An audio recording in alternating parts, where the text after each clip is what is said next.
And we are live on the Education Fix. Welcome, Dr. Bernardo. It's been Hi. a little bit since we've done the Education Fix, a couple weeks, but we're happy to be back on this podcast.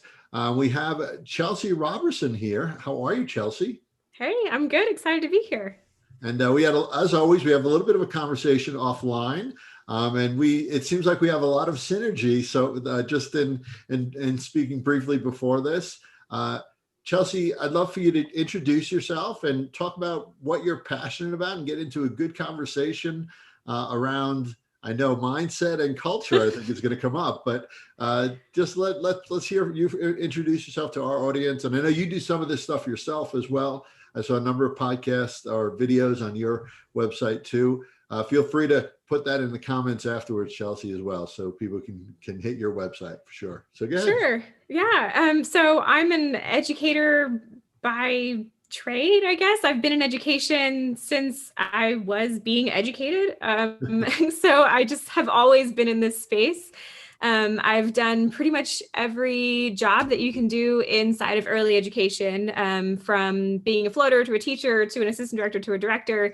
And then got to do that at several schools, loved it, loved every minute of it, and then fell in love as I took on more leadership roles with leading teams. That became a really cool thing for me. My most recent team was somewhere between 50 to 75 people and loved it. I mean, it was just the coolest experience to get to kind of take a lot of those classroom principles and put them into team leadership. And so I fell in love with that. And then I was running a school when COVID happened, and we ended up closing and went into full-time consulting. So now I do that. Now I get to work with all kinds of people all over education, which I never thought that I'd be doing. And I love it. And that's kind of me in a nutshell. Yeah, working with so many different people in so many different spaces, you go from sort of, I know for me, it goes from this myopic view of what's going on in your own smaller environment to, oh, wow, this is a little different here. And they do things this way, right? I had always been inside of school walls, right? And then suddenly now I get to work internationally. It's like, whoa, this is cool. That's great. That's great. And what experience that is, I'm sure, as well. So we talked a little bit about culture and mindset and sort of what drives you in your consulting and what you're passionate about, what your belief is sort of based on, the foundation of what you believe is based on. So can you speak to that piece and how that allows you to interact with others in the educational space for consulting or just with conversations or whatnot? Yeah, I mean, I think my first director position that I took, I was like 23 and had no concept of what I was supposed to be doing as far as leading a team. And a lot of what I started researching on, I kind of came by it naturally, right? Was how do I interact with these people who are older than 5 years old? That was my biggest question. And really started learning about what it looks like to have a team and what the relationship that you needed. And then as I learned more about it, and my background is child development, I love like the neuroscience of how we learn. And it's funny how it's so interrelated. I mean, everything about how we learn and how we engage is interrelated with how to lead a team and how we collaborate. And all of that just started swirling around me. I became completely obsessed with it. And then started putting some of it into action with my team and saw it do really cool things. And then when I was recruited to another larger school and my team grew by double, and we were required, I was being asked to build it from the bottom up, the whole school, kind of burn it down and start over, and had to do all of these other principles that I'd learned about and really focus on mindset first so that we could make progress. And I just fell in love with it. Seeing the way that it changed things organically was so much cooler than this top-down approach of, hey, you have to do this because I said so, but rather working collaboratively. I don't know. I'm a total nerd about it. So how do you, Rich, I know you have a comment as well, Rich, I know, but how do you, in your experience, a mindset, you can't just go to somebody and say, change your mindset and everything will be better, right? So what is your approach to that? Like, how do you express the value of that with the folks you're working with on a daily basis or weekly basis or whatever it might be? How do you shift that mindset without just saying, oh, you got to change your mindset? Yeah, Which I because know I it's mean, you not that, could say that. It yeah, won't get you very far. that's not super effective, but No. yeah, you could. You could. And I think it's kind of there's two pieces to that, right? And again, it's very similar to how we would work with a learner to pick up a new concept. And I think it's modeling and quality questions, right? So are you modeling this mindset in your own actions, in your own day-to-day, your conversations, your language, etc.? And then are you asking quality questions of the person that you're working with? It's not, you should do this because, it's, can you tell me why you do this and how that benefits you, and kind of allowing them to explore it in their own mind and answer their own questions. And then, you're working to that end space together. And it may not be exactly what I set out to be or what you set out to be, but we're co-constructing that together. And I think those are the two pieces that really get that conversation going. And Rich, I know we were talking a little bit, Chelsea, you have this on your website as well, the alignment between mindset and culture. Rich, you want to speak to the question that we spoke to offline and give Chelsea a chance to respond to that? It's not an easy answer, but we'll see, Chelsea. Actually, I have a couple of questions I'd like to ask. I think I asked you, Chelsea, and actually you I left out. I think I forgot the other word that you used, which was relationships.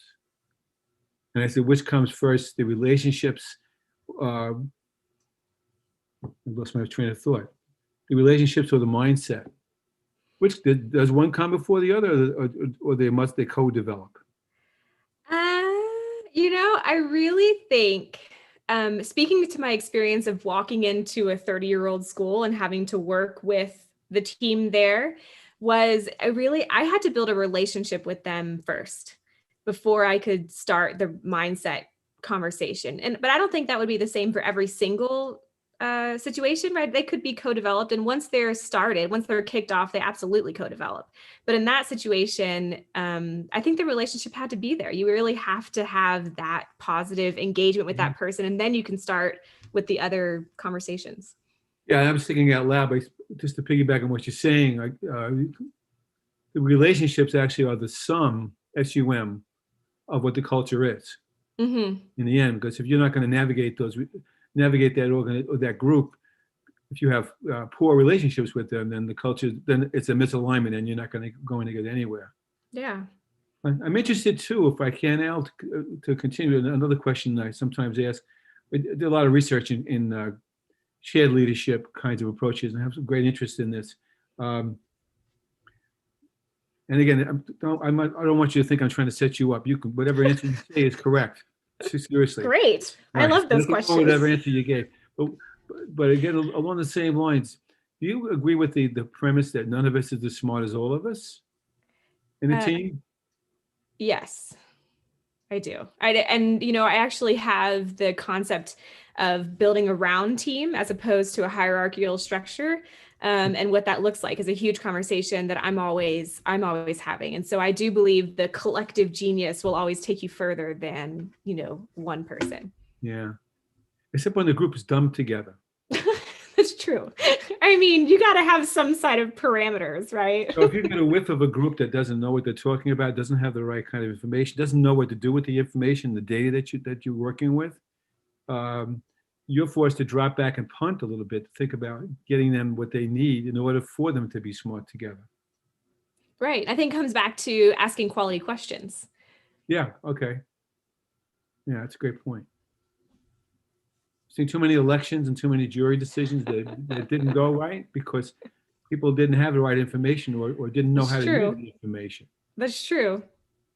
So, Chelsea, what are some of the strategies that you can share with the audience? You go into an organization, they don't really have the right mindset to have this sort of collective good, right? This collective progress in an organization.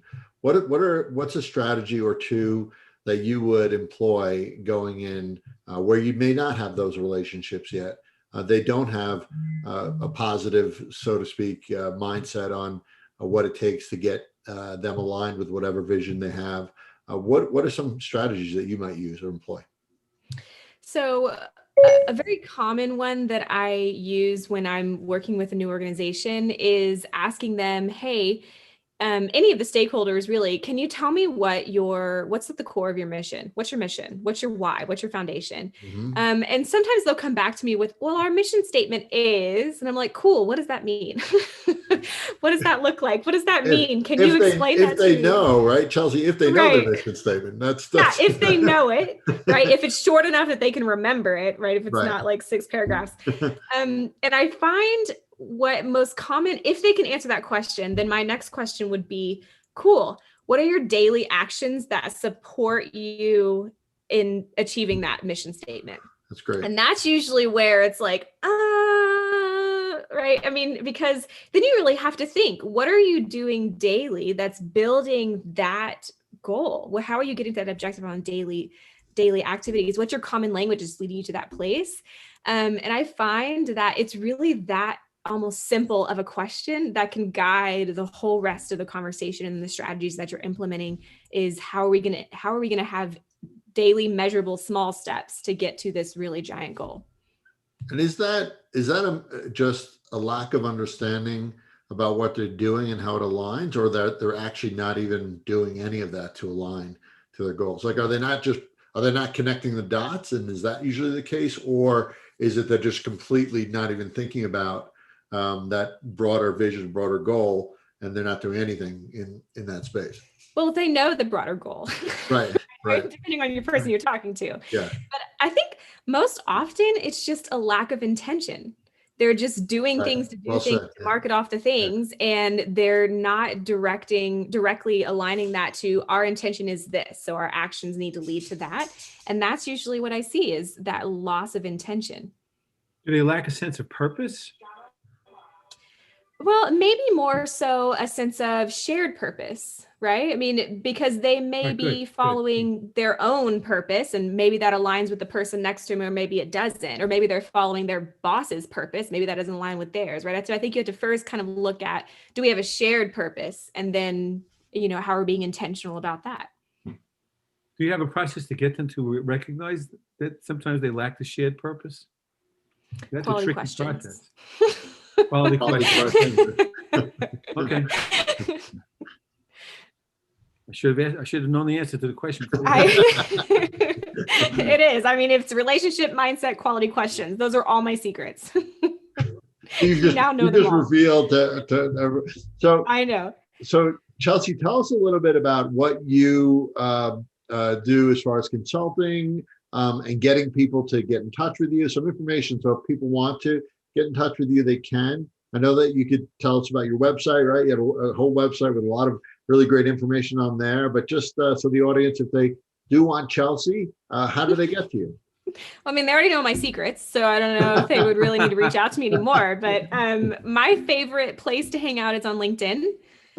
That's really where my live show is hosted there. That's where I share my most relevant my content and ideas and concepts and things like that. I mean, that's a really amazing community, honestly. It's my And that's favorite where place. we connected. That's where we connected. I mean, it's really a magical place of I always blows my mind when I get to connect with new people off of that. So that's my favorite place. I mean, my website is there and you can connect with me there, but honestly, LinkedIn is where you're going to get the most real version of Chelsea for better or for worse. But that's great. That's good. Yeah. And I'll get on the soapbox a little bit with LinkedIn. I teach a lot in multiple universities, and I will get every one of my classes to get themselves out there on LinkedIn. Yeah. All my students, I said, it's the best thing you can do if you're active Yeah. on there and you connect.